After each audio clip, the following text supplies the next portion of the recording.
Hello Tubesters, it's Gav and welcome to yet another video. We're pushing faster than the BBC in a moment.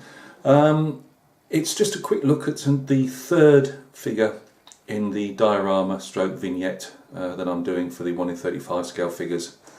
This one hasn't got a lot to it, so there's not a great deal to show, but obviously it's going to be included in the diorama, so you might want to take a look. So if we get down to the bench, we'll take a quick look and see what you think. See you in a minute. Alright guys, thanks for joining me at the bench, and all is revealed. So it's not actually a figure of a person, it's actually a dog. I'm only using one of the two here. This company's called Sovereign 2000 and they're German Shepherd dogs, 1 in 35 scale. Now I keep putting it alongside my two figures and I swear it's a bit on the short side, or I don't know. I'm balanced. I've also got pieces of wire stuck to them at the moment as I'm painting them, so it's a bit hard to obviously get a side-by-side comparison. So we'll wait and see. If anything, we'll call her a young dog. So let's have a quick squiz at these figures. This is the one I'm not using at the moment. Let me see if I can get this a bit closer for you. Obviously the very pointy bat ears at the top. It's not a desert fox, it just needs cleaning off, but I'm not using this one at the moment. And obviously you have to clear off under the tab under the tongue.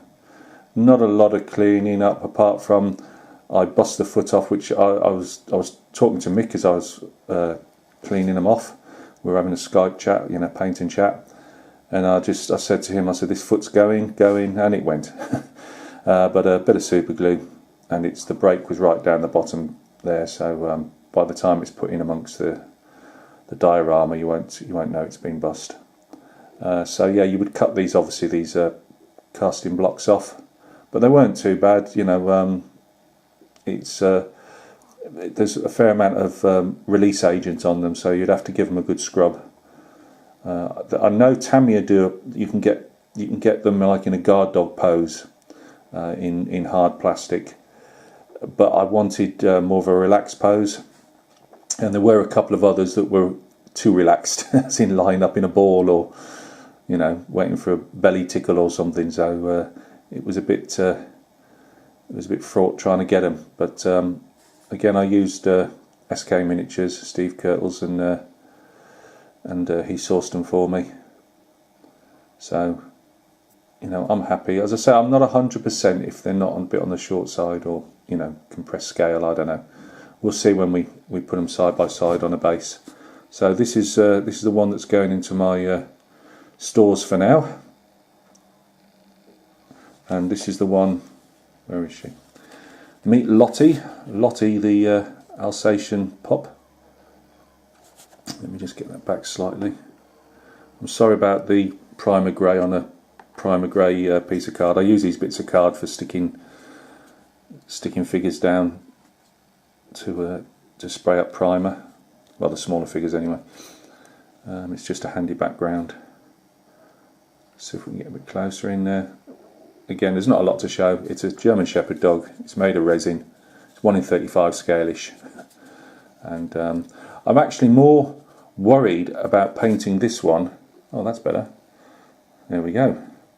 I'm more worried about painting this one than I am the figures. I don't know, when you start getting into painting uniforms, it's painting uniform.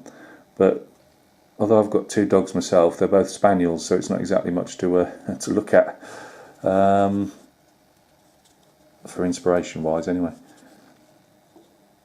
But yeah, it's going to be a challenge, I think, actually making it look like a dog. I know the sculptor's done a good decent job, but will I be able to do the same with the paint? That's a big question.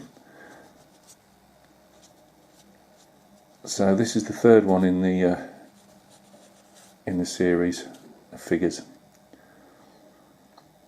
and then once I've done this one, and I've got a reveal to do on that last figure, because I've done his respirator canister. That's all stuck to his belt, and I've just got to go through and do a last bit of clean up on him, and probably put a video up in the next couple of days as a reveal. This one how long it's going to take to paint a shepherd dog, I've no idea, but I've got a feeling I'm going to be going over it several times before I'm happy with it. But once we've done that, we'll have a quick chat on what the diorama itself is going to look like, and then it's on to the even more mind-bending stuff, because as I say, I'm well out of my comfort zone doing that. So thanks a lot, guys. Sorry for the ramble, and I just wanted to get this video out there showing this one, because I do intend to start painting her tonight. So it's better to see her rather than half painted. So thanks for stopping by, guys, and taking a look. I do hope everything's going well with your own projects, and we'll catch each other on another vid. Cheers.